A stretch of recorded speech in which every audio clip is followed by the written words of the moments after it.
আসসালামু আলাইকুম ওয়া রাহমাতুল্লাহি ওয়া বারাকাতুহু। আলহামদুলিল্লাহ নাহমাদুহু ওয়া নাস্তাঈনুহু ওয়া নাস্তাগফিরুহু ওয়া নাউযু বিল্লাহি মিন শুরুরি আনফুসিনা ওয়া মিন সাইয়্যাতি আ'মালিনা মান ইয়াহদিহিল্লাহু ফালা মুদিল্লা লাহু ওয়া মান ইউদ্লিলহু ফালা হাদিয়া লাহু।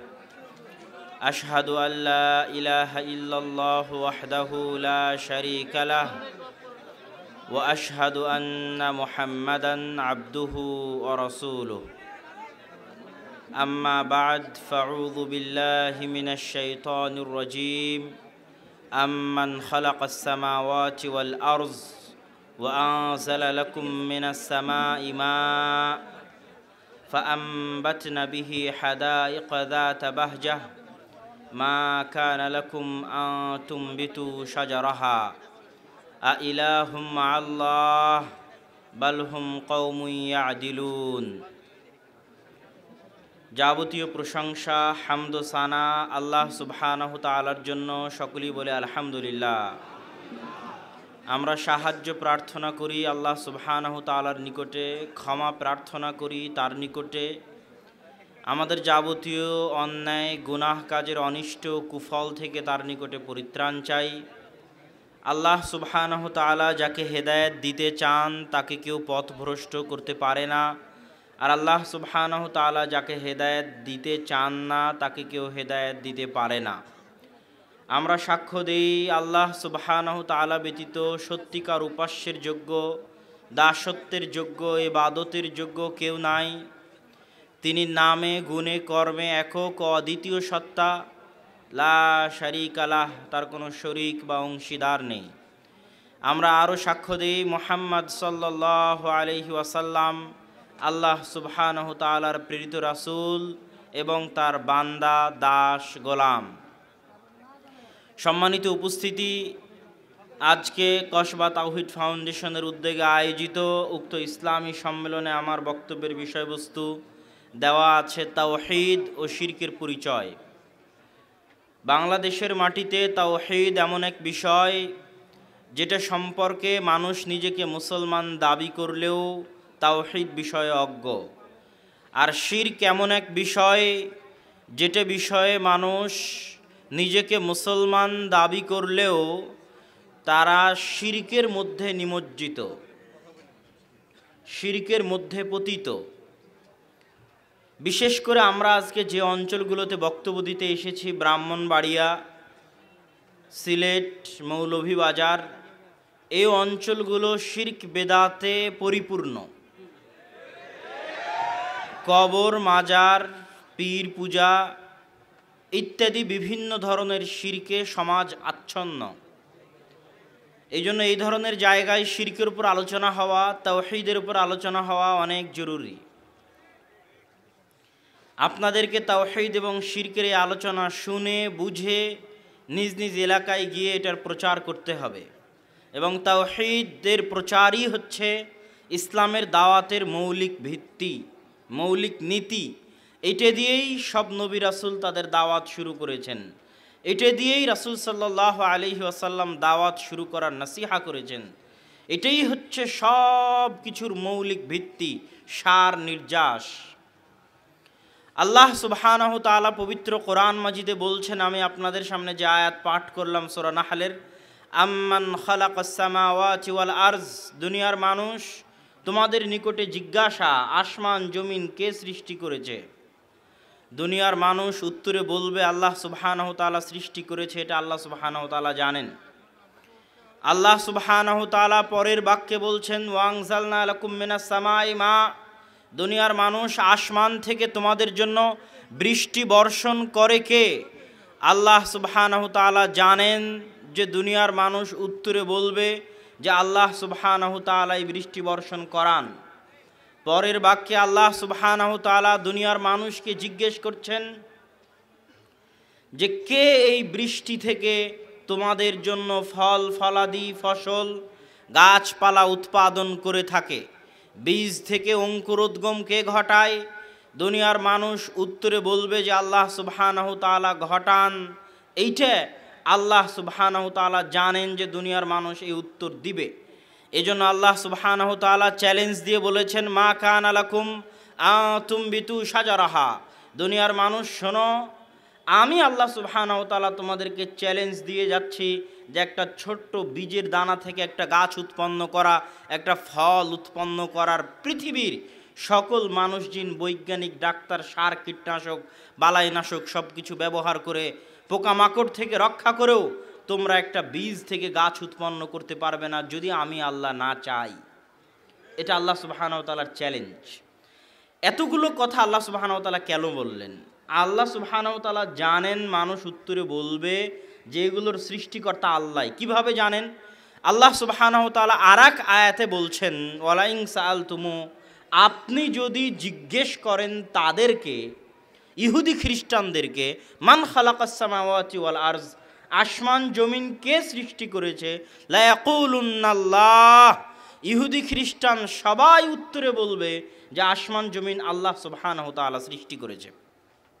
সম্মানিত উপস্থিতি, তাহলে পৃথিবীতে যত ইহুদি খ্রিস্টান হিন্দু বৌদ্ধ আছে তারা সবাই আল্লাহ সুবহানাহু তাআলাকে আসমান জমিনের সৃষ্টিকর্তা হিসেবে বিশ্বাস করে, আল্লাহ সুবহানাহু তাআলাকে আসমান থেকে বৃষ্টি বর্ষণকারী হিসেবে বিশ্বাস করে, আল্লাহ সুবহানাহু তাআলাকে ফল ফলাদি ফসলাদি গাছপালা উৎপাদনকারী হিসেবে বিশ্বাস করে।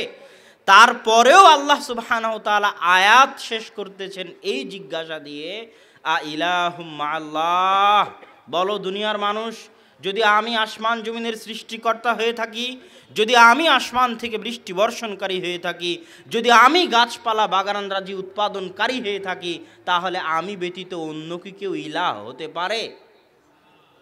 পরের আয়াতে আল্লাহ সুবহানাহু তাআলা বলছেন, আম্মান জাআলাল আরদা কারারা, দুনিয়ার মানুষ বলো পৃথিবীকে শূন্যে স্থির করেছে কে? পৃথিবীর চারিদিকে ঘুরে দেখবেন পৃথিবী শূন্যে স্থির, পৃথিবীর সাথে কোনো রশি ঝুলানো নাই, আসমানের সাথে কোনো পিলার, কোনো খুঁটি নাই আসমানের সাথে, শূন্যে এই পৃথিবীকে স্থির করেছে কে? আল্লাহ জানেন মানুষ বলবে, ইহুদি হোক, খ্রিস্টান হোক, বৌদ্ধ হোক, বলবে আল্লাহ পৃথিবীকে শূন্যে স্থির করেছে। ওয়াজআলা খিলালাহা আনহারা, এই পৃথিবীর বুক চিরে নদী নালা প্রবাহিত করেছে কে? এটা আল্লাহর জিজ্ঞাসা। মানুষ উত্তরে বলবে পৃথিবীর বুক চিরে নদী নালা আপনি প্রবাহিত করেছেন। তারপরে আল্লাহ সুবহানাহু তাআলা জিজ্ঞাসা করতেছেন, ওয়াজআলা লাহা রাওয়াসিয়া, এই পৃথিবীর বুকে পেরেক স্বরূপ, খুঁটি স্বরূপ, তার স্থিরতা, তার ভারসাম্যতাকে রক্ষা করার জন্য পেরেক স্বরূপ, খুঁটি স্বরূপ হিমালয় পাহাড়ের মতো বড় বড় পর্বতরাজি এই পৃথিবীর মধ্যে স্থাপন করেছে কে? আল্লাহ জানেন, মানুষ বলবে আল্লাহ সুবহানাহু ওয়া তাআলা স্থাপন করেছেন। তারপরে আল্লাহ বলছেন, ওয়াজআলা বাইনাল বাহরাইনি হাজিজা, দুনিয়ার মানুষ দুই সমুদ্রের মাঝে, দুই নদীর মাঝে, নদী ও সমুদ্রের পানির মাঝে একটা লোনা পানি আর একটা মিষ্টি পানি, দুই সমুদ্র দুই নদীর পানির মাঝে, সমুদ্র আর নদীর পানির মাঝে আর সৃষ্টি করেছে কে? একটা আর একটার পাশাপাশি আছে, তবুও একটা আর একটার সাথে মিলে যায় না।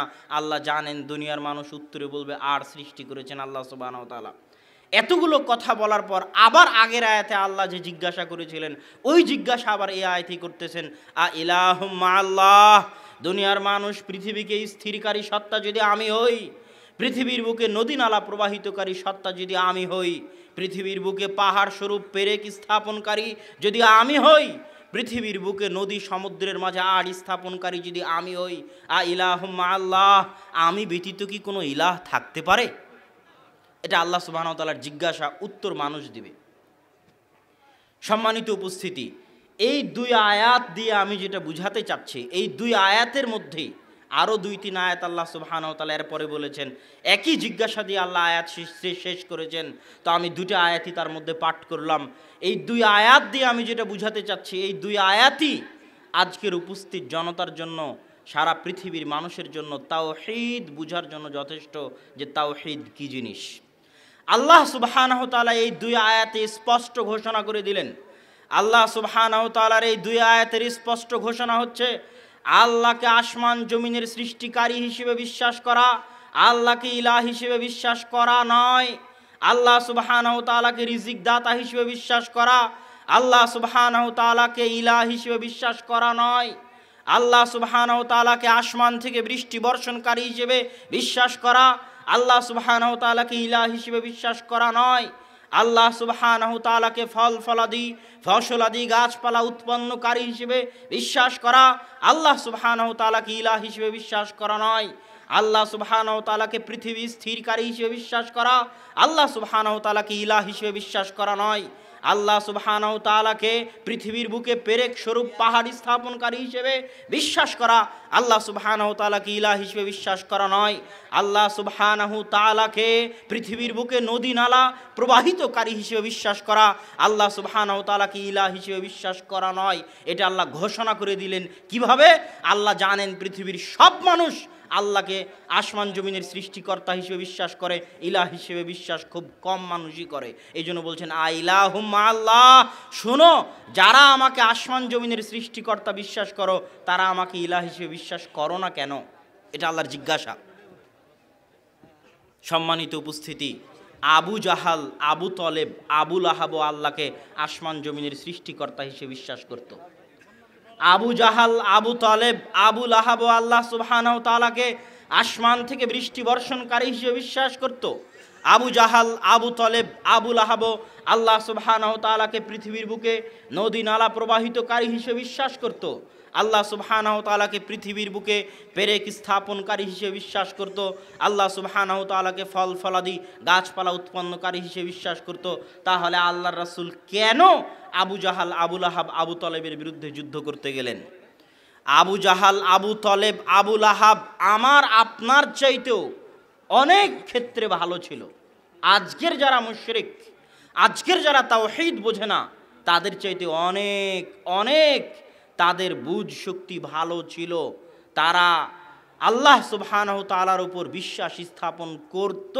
তার বহু অগণিত অসংখ্য দলিল আছে। আব্দুল মুত্তালিব তার ছেলের নাম রেখেছে আব্দুল্লাহ। আল্লাহ যদি বিশ্বাস না করবে তো আব্দুল্লাহ নাম রাখবে কেন? আব্দুল মুত্তালিব তার ছেলের নাম কি রেখেছে? আব্দুল্লাহ। আল্লাহর ওপর যদি বিশ্বাস না থাকে তো আব্দুল্লাহ নাম কেন রাখবে? আব্দুল মুত্তালিব কাবা ঘর ছেড়ে চলে গেছে। আলাম তারা কাইফা ফাআলা রাব্বুকা বিআসহাবিল ফিল, আব্রাহার হাতির বাহিনী যখন এসেছে তখন আব্দুল মুত্তালিব কাবা ঘর ছেড়ে চলে গেছে। কার ওসিলায় কাবা ঘর রেখে গেছে? আল্লাহর কাছে কাবা ঘর সুপরত করে রেখে গেছে। ইতিহাস সাক্ষী। আপনি মনে করছেন আপনি হজ করে অনেক বড় হাজি হয়ে গেছেন। আবু জাহাল হাজি ছিল, হাজি আবু জাহাল, হাজি আবু তলেব, হাজি আবু লাহাব, তারা হজ করত। কাবা ঘর তারা নির্মাণ করেছে। আজকে যেই অবস্থায় কাবা ঘর আছে, এই অবস্থায় কাবা ঘর নির্মাণ মক্কার কাফের কুরাইশদের করা। হাতেমের যে জায়গায় মাজা পর্যন্ত প্রাচীর দিয়ে সামনে গোল করে ঘিরা আছে, ভিতরে মানুষ ঢুকতে পারে কাবা ঘরের সম্মুখ পানে, ওই জায়গা কাবা ঘরের অন্তর্ভুক্ত করে ইব্রাহিম আলাইহিস সালাতু ওয়াস সালাম তৈরি করেছিলেন।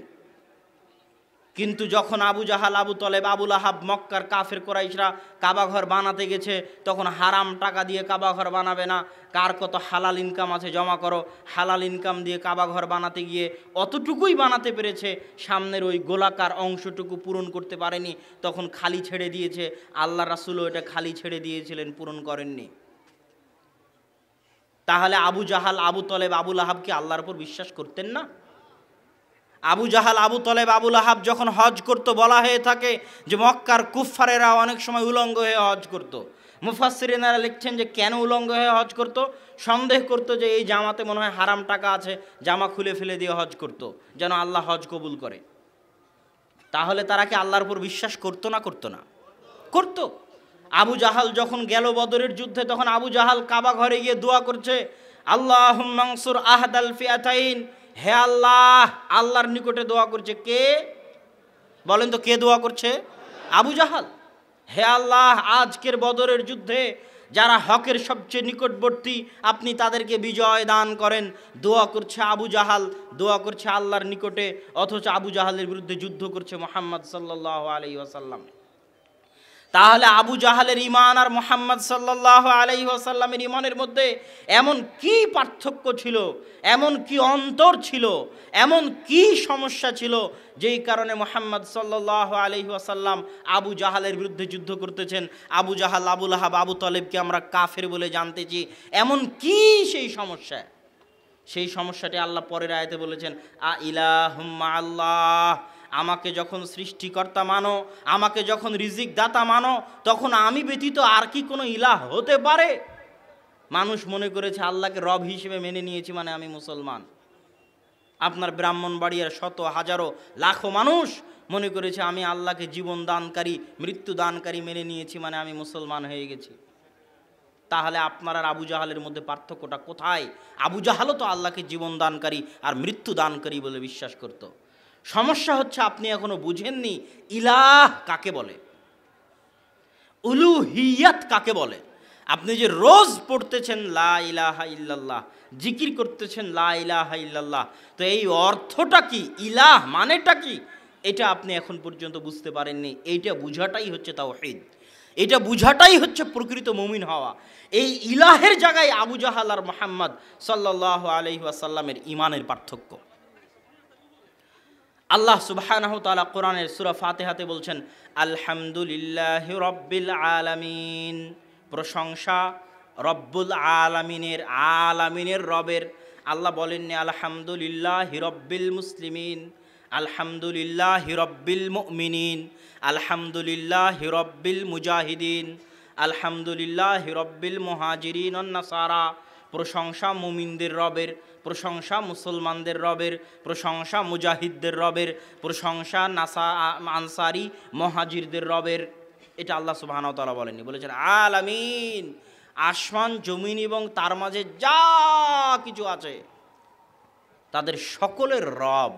মানে ইহুদিরও রবকে, রব মানে লালন পালন কর্তা। রব্বির হামহুমা কামা রব্বায়ানি, রব্বি হে লালন পালন কর্তা, ইরহামহুমা তাদের উপর দয়া করুন, কামা রব্বায়ানি যেমনভাবে তারা আমাদের লালন পালন করেছিল। দুটোই রব। রব্বি হে লালন পালন কর্তা, দয়া করুন তাদের প্রতি, রব্বায়ানি যেমনভাবে তারা লালন পালন করেছিল আমাকে ছোট অবস্থায়। তো রব মানে লালন পালন করেন যিনি, খেতে দেন যিনি, জীবন মৃত্যুর মালিক যিনি, রুজি রুটি দেন যিনি, বৃষ্টি বর্ষণ করেন যিনি, ফসল ফলাদি উৎপন্ন করেন যিনি, তিনি রব। তো যে আল্লাহ সুবহানাহু ওয়া তাআলাকে রোজ গালি দেয়, ওরও জীবন মৃত্যুর মালিক কে? আল্লাহ। যে ইহুদি যে খ্রিস্টান, ওরও রিজিক দাতাকে? আল্লাহ। এই জন্য আল্লাহ রব্বুল আলামিন, আসমান জমিন এবং তার মাঝে যা কিছু আছে সকলের লালন পালন কর্তা। ওমা মিন দাব্বাতিন ফিল আরদি ইল্লা আলাল্লাহি রিজকুহা, জমিনের বুকে বিচরণ করে, দাব্বা মানে বিচরণ করা, দাব্বাতিন মানে বিচরণকারী, জমিনের বুকে চলে বিচরণ করে এরকম কোনো পশু পাখি কীট পতঙ্গ পোকামাকড় মানুষ জীবজন্তু নাই যাদের রিজিকের দায়িত্ব আল্লাহ বহন করেন না। ইনি হচ্ছেন রব, রব্বুল আলামিন। তার এক দয়ায় 99 ভাগ দয়া আল্লাহ কিয়ামতের জন্য রেখে দিয়েছেন, এক ভাগ দয়ায় দুনিয়ার কাফের মুশরিকও খেতে পায়, তাদেরও তিনি রব। কিন্তু তিনি ইলাহ, সবাই তাকে ইলাহ মানে না। সবাই তাকে কি মানে না? ইলাহ মানে না। এই জন্য আল্লাহ সুবহানাহু ওয়া তাআলা কালেমা দেননি যে লা রব্বা ইল্লাল্লাহ, আল্লাহ ব্যতীত কোনো রব নেই। এটা কি কালেমা? এটা কালেমা নয়। আল্লাহ সুবহানাহু ওয়া তাআলা কালেমা দিয়েছেন লা ইলাহা ইল্লাল্লাহ। লা রব্বা ইল্লাল্লাহ কেন বলেননি? যে যুগেই গেছেন সবাই তো আল্লাহকে রব হিসেবে মানে। আবু জাহালও আল্লাহকে রব হিসেবে মানে, আবু তলেবও আল্লাহকে রব হিসেবে মানে। আজকে আমি ব্রাহ্মণবাড়িয়াতে যদি বক্তব্য দিয়ে যাই সবাই আল্লাহকে রব হিসেবে মানেন। আল্লাহ রিজিক দাতা, জীবন দানকারী, মৃত্যু দানকারী। কোনো বেদাতি মুশরিকের সরিষা সম পরিমাণ সমস্যা হবে না, হবে না। কেন? তারা সবাই আল্লাহকে রব হিসেবে মানে। ইলাহের আলোচনায় যখনই ঢুকবো তখন আবু জাহাল আবু লাহাবের যেমন সমস্যা হয়েছিল, ব্রাহ্মণবাড়িয়ারও একদল মানুষের সমস্যা হবে। এটাই হচ্ছে ইলাহ, উলুহিয়্যাহ। ইলাহ কাকে বলে? ইলাহ মানে মানুষ বিপদে আপদে পড়ে, সমস্যায় পড়ে যার নিকটে আশ্রয় স্থাপন করে, আশ্রয় চায়, যার নিকটে ফিরে যায়, যার ইবাদত করে, তিনি হচ্ছেন ইলাহ, উলুহিয়্যাহ। যার দাসত্ব করে, যার বান্দেগি করে, যার ইবাদত করে, যার সামনে মাথা নত করে, যার সামনে হাত পাতে, তাকে বলা হয় ইলাহ। আল্লাহ সুবহানাহু তাআলা চাইলে বলতে পারতেন, যেমন পরের বাক্যে বলেছেন, আপনারা জানেন যে লা ইলাহা ইল্লাল্লাহর পরে আপনারা বলেন যে মুহাম্মদ রাসূলুল্লাহ, বলেন না? তো আশহাদু আন্না মুহাম্মাদ রাসূলুল্লাহ, আমি সাক্ষ্য দিচ্ছি মুহাম্মদ আল্লাহর রাসূল। তো এই পরের বাক্যটা যেমন আগের বাক্যটা ঠিক তেমনই হতে পারত। পরের বাক্যটা আশহাদু আন্না মুহাম্মদ রাসূলুল্লাহ, তো আগের বাক্যটা হতো আশহাদু আন্নাল্লাহ ইলাহ, আমি সাক্ষ্য দিচ্ছি যে আল্লাহ হচ্ছেন ইলাহ। যেমন পরের বাক্য আমি সাক্ষ্য দিচ্ছি যে মুহাম্মদ হচ্ছেন আল্লাহ রাসূল। এটা হতে পারত, এটাই হওয়া দাবি ছিল, কিন্তু এরকম হয়নি। কেন হয়নি? আল্লাহ লা ইলাহা ইল্লাল্লাহ কেন বললেন? মুহাম্মদ রাসূলুল্লাহর মতো কেন বললেন না যে আল্লাহ ইলাহ? এইটা কেন বললেন না? আজকে আমি আপনার ব্রাহ্মণবাড়িয়া কসবায় বক্তব্য দিতে এসেছি। আমার আগে শ্রদ্ধেয় শায়েখ ডক্টর আবু বকর জাকারিয়া হাফিজাহুল্লাহ বক্তব্য দিয়ে গেলেন। তার আগে ডক্টর ইমামউদ্দিন বিন আব্দুল বাসির বক্তব্য দিয়ে গেছিলেন। তো যখন ডক্টর ইমামউদ্দিন বিন আব্দুল বাসির আসছে, তখন আপনি তাকে বলেছেন, শায়েখ আমি আপনাকে ভালোবাসি, আপনার বক্তব্য শুনি। আবু বকর জাকারিয়া যখন আসছে, তখন আবু বকর জাকারিয়া শায়েখকে আপনি বলেছেন, শায়েখ আমি আপনাকে ভালোবাসি, আমি আপনার বক্তব্য শুনি। এবার আমি যখন আসলাম, আমাকে নেমে যাওয়ার সময় বলবেন, শায়েখ আমি আপনাকে ভালোবাসি, আমি আপনার বক্তব্য শুনি। এবার আব্দুর রাজ্জাক বিন ইউসুফ যখন নেমে যাবে, তাকে বলবেন, শায়েখ আমি আপনাকে ভালোবাসি, আমি আপনার বক্তব্য শুনি। তো আমি আপনাকে ভালোবাসি, আমি আপনার বক্তব্য শুনি, এই কথা সারা বাংলাদেশের সব শায়েখকে বলা যাবে। কথা কি আমার বুঝতে পারছেন? এই কথা সারা বাংলাদেশের সব শায়েখকে বলা যাবে। আল্লাহ আপনি ইলাহ, তার আগে বলি মুহাম্মদ সাল্লাল্লাহু আলাইহি সাল্লাম আপনি আল্লাহ রাসূল, এই কথা মুহাম্মদ সাল্লাল্লাহু আলাইহি সাল্লামকেও বলা যাবে। মুসা আলাইহিস সালাম আপনি আল্লাহ রসুল, এই কথা মুসা আলাইহিস সালামকেও বলা যাবে। ঈসা আলাইহিস সালাম আপনি আল্লাহ রসুল, এই কথা ঈসা আলাইহিস সালামকেও বলা যাবে। নূহ আলাইহিস সালাম আপনি আল্লাহ রসুল, এই কথা নূহ আলাইহিস সালামকেও বলা যাবে। কথা কি আমার বুঝতে পারছেন? আর আপনি যদি বলেন আল্লাহ আপনি ইলাহ, তো এই কথা আল্লাহকেও বলা যাবে। আল্লাহর কাছ থেকে সরে গিয়ে আরেকজনকে বলবেন যে আব্দুল কাদের জিলানী আপনি হলেন ইলাহ। ওখান থেকে সরে গিয়ে শাহজালালের কবরে গিয়ে বলবেন আপনি হলেন ইলাহ। ওখান থেকে পীরের কাছে গিয়ে বলবেন যে আপনি হলেন ইলাহ। ওখান থেকে তাবিজের কাছে গিয়ে বলবেন যে আপনি হলেন ইলাহ। কথা বুঝতে পারছেন? আন্নাল্লাহ ইলাহ, আল্লাহ ইলাহ, এই কথা বললে সবার সামনে বলা যেত। যেমন রাসূলুল্লাহ মুহাম্মদ রাসূলুল্লাহ, যুগ পরিবর্তন হয়েছে, পরিবর্তন হতে থেকেছে। মুসা রাসূলুল্লাহ, ঈসা রাসূলুল্লাহ, নূহ রাসূলুল্লাহ, চেঞ্জ হতে থেকেছে। শত রাসূল, শতবার বাক্য পরিবর্তন হচ্ছে।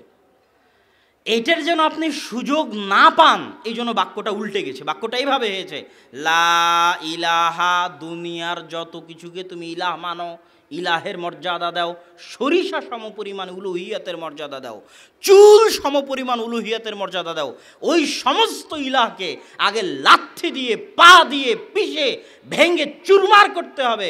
তারপরে বলতে হবে যে সব বাদ, একমাত্র ইলাহ হচ্ছেন আল্লাহ সুবহানাহু ওয়া তাআলা।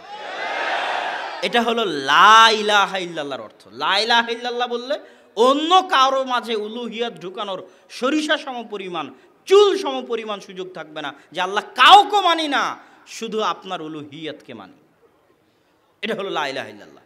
আল্লাহ সুবহানাহু ওয়া তাআলা কোরআনে বলতে পারতেন যে না'বুদুকা ওয়া নাস্তাঈনুকা, হে আল্লাহ আমি আপনার ইবাদত করি, আমি আপনার নিকটে সাহায্য চাই। সেটা না বলে আল্লাহ বললেন ইয়্যাকা না'বুদু ওয়া ইয়্যাকা নাস্তাঈন। কেন? আমি আপনার ইবাদত করি, আমি আপনার সাহায্য চাই, এটা সবাইকে বলা যাবে, এমন কেউ নাই যাকে বলা যাবে না। সবার সামনে গিয়ে বলা যাবে আমি আপনার ইবাদত করি, আমি আপনার সাহায্য চাই। এই অনুবাদ করলে অনুবাদ ভুল হবে। ইয়্যাকা না'বুদু ওয়া ইয়্যাকা নাস্তাঈন, এই বাক্যের অর্থ হচ্ছে যে আল্লাহ শুধুই শুধু, অনলি অন, একমাত্র আপনারই ইবাদত করি, আপনার কাছেই চাই, আপনি ব্যতীত অন্য কারো ইবাদত করি না, অন্য কারো কাছে চাই না। এটা হলো ইয়্যাকা না'বুদু ওয়া ইয়্যাকা নাস্তাঈনের অর্থ। এটা হলো ইলাহ, যে আল্লাহ সুবহানাহু ওয়া তাআলা ইলাহ।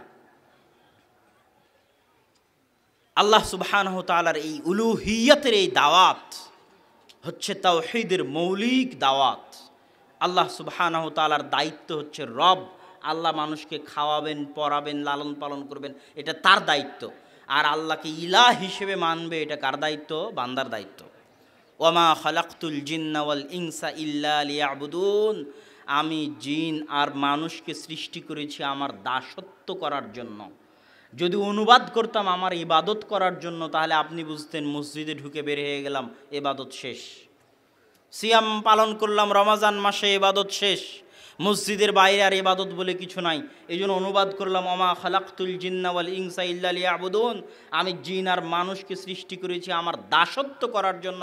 দাসত্ব মানে 24 ঘন্টা, দাসত্ব মানে সকাল থেকে সন্ধ্যা পর্যন্ত, দাসত্ব মানে জন্ম থেকে মৃত্যু পর্যন্ত, দাসত্ব মানে মাথার চাঁদি থেকে পায়ের পাতা পর্যন্ত, সর্বাবস্থায় সকল ক্ষেত্রে, মসজিদে, বাজার ঘাটে, স্কুল কলেজে, ব্যাংক ব্যালেন্সে, কোর্ট কাচারিতে, সর্বত্র আল্লাহর দাসত্বের নাম হচ্ছে দাসত্ব, এটার নাম হচ্ছে উলুহিয়া, এটার নাম হচ্ছে আল্লাহর দাসত্ব। সম্মানিত উপস্থিতি, মানুষ মনে করে যে আমি কেমনে আল্লাহ সুবহানাহু ওয়া তাআলার দাস হতে পারি। আল্লাহর উলুহিয়াত মানা মানে আল্লাহর দাসত্ব গ্রহণ করা, বরণ করা। যে যত আল্লাহ সুবহানাহু ওয়া তাআলার বেশি দাসত্ব করতে পারবে সে আল্লাহর তত নিকটের। এই জন্য আল্লাহর দাস এই কথাটাই রাসূল সাল্লাল্লাহু আলাইহি ওয়াসাল্লামের সবচেয়ে প্রিয় ছিল। যে আমরা যখন কালেমা পড়ি তখন আমরা বলি কালেমা শাহাদাতের সময়, ওয়া আশহাদু আন্না মুহাম্মাদান আবদুহু, যে মুহাম্মদ আল্লাহর দাস, এটা তার গুণ। আল্লাহর দাস এটা তার কি গুণ? সবচেয়ে বড় গুণ, সবচেয়ে বড় গুণ। কেননা পৃথিবীর প্রত্যেকটা মানুষ, আজকে এই মঞ্চে যত মানুষ উপস্থিত আছে সকলেই কোনো না কোনো কিছুর দাস। সকলের পায়ে কোনো না কোনো কিছুর দাসত্বের জিঞ্জির বাঁধা আছে। কারো পায়ে টাকার দাসত্বের জিঞ্জির বাঁধা আছে, আব্দুদ্দিনার, আব্দুদ্দিরহাম, দিনারের দাস, দিরহামের দাস। কারো পায়ে নারীর দাসত্বের জিঞ্জির বাঁধা আছে, কারো পায়ে বিড়ি, সিগারেট, তামাক, জর্দা, গুলের দাসত্বের জিঞ্জির বাঁধা আছে, কারো পায়ে মাদক দ্রব্য, মদের জিঞ্জির বাঁধা আছে, কারো পায়ে জুয়ার আড্ডার জিঞ্জির বাঁধা আছে, কারো পায়ে মোবাইলে গেম খেলার জিঞ্জির বাঁধা আছে, কারো পায়ে ক্ষমতার দাসত্বের জিঞ্জির বাঁধা আছে। সবাই নিজ নিজ জীবনে কোনো না কোনো ক্ষেত্রে কোনো না কোনো কিছুর দাসত্ব বরণ করে আছে। কেউ স্বাধীন নয়। দাবি যতই করুক স্বাধীন, সে অন্ধকার জগতে আছে, তার নিঃশ্বাস বন্ধ, মুক্ত বাতাসে সে নিঃশ্বাস নিতে পারে না। বিড়ি না খেলে সে জীবন পরিচালনা করতে পারবে না, গেম না খেললে সে বাঁচতে পারবে না, জুয়ায় না গেলে সে বাঁচতে পারবে না, টাকা না অর্জন করলে সে বাঁচতে পারবে না। টাকার জন্য জীবন দিতে রাজি আছে, ও টাকার দাস, টাকার গোলাম, ও দাসত্বের জীবন যাপন করতেছে, গোলামির জীবন যাপন করতেছে। আর পৃথিবীর সবচেয়ে স্বাধীন, সবচেয়ে আজাদ, সবচেয়ে স্বাধীন, সবচেয়ে আজাদ সেই যে 100-তে 100 আল্লাহ সুবহানাহু ওয়া তাআলার দাস। আবু বকর, ওমর, উসমান, খালিদ বিন ওয়ালিদ, আমর ইবনে আল-আস, তাদেরকে রাসূল সাল্লাল্লাহু আলাইহি ওয়াসাল্লাম এমন কোনো স্বর্ণের জাদুর চাবিকাঠি দিয়ে যাননি যেটা দিয়ে তারা রোমান আর পারস্য সাম্রাজ্যকে নিজেদের পায়ে পদদলিত করে ধূলিসাৎ করে দিবেন। এরকম কোনো জাদুর চাবিকাঠি রাসূল সাল্লাল্লাহু আলাইহি ওয়াসাল্লাম তাদেরকে দিয়ে যাননি। আল্লাহ রাসূল তাদেরকে দিয়ে গেছিলেন 100-তে 100 আল্লাহর দাসত্ব। 100-তে 100 আল্লাহর দাসত্বের কারণে আবু বকরের পায়ে ক্ষমতার গোলামির জিঞ্জির ছিল না, যে এটা করলে ক্ষমতা হারিয়ে যেতে পারে, ক্ষমতা আগে ধরে রাখতে হবে, অতএব এটা করা যাবে না। আবু বকরের পায়ে ক্ষমতার দাসত্বের জিঞ্জির ছিল না, এটা করলে টাকা কমে যেতে পারে এই ভয় আবু বকরের ছিল না, যে এইটা করলে টাকা কমে যেতে পারে। টাকার দাসত্বের জিঞ্জির আবু বকরের পায়ে ছিল না। এটা করলে ছেলে মেয়ে কি বলতে পারে, স্ত্রী পুত্র কি বলতে পারে, দেশের মানুষ কি বলতে পারে, লোকে জনে কি বলতে পারে, এইটা করলে এই ক্ষতি হতে পারে, এটা করলে এই সমস্যা হতে পারে। এরকম কোনো দাসত্বের জিঞ্জির আবু বকর, ওমর, উসমান, খালিদ বিন ওয়ালিদ, আমর ইবনে আল-আসের পায়ে বাঁধা ছিল না। তারা ছিল 100-তে 100 আজাদ এবং স্বাধীন মানুষ। মাঠে যখন গেছে তখন কোনো পিছুটান নাই, তখন সে পারমাণবিক বোমের চেয়ে শক্তিশালী। তখন রোমান পারস্য কেন, তার চাইতে শক্তিশালী যদি কিছু আসে ধ্বংস হয়ে যাবে। আজকেও পৃথিবীর মানুষ একদল মুসলমান, পৃথিবীর যে কোনো প্রান্তের একদল মুসলমান যদি 100-তে 100 আল্লাহর দাসত্ব বরণ করতে পারে, তাদের পায়ের নিচে পৃথিবীর সকল ক্ষমতা ধ্বংস হয়ে যাবে। 100-তে 100 যদি আল্লাহর দাসত্ব বরণ করতে পারে, মানুষ পারে না।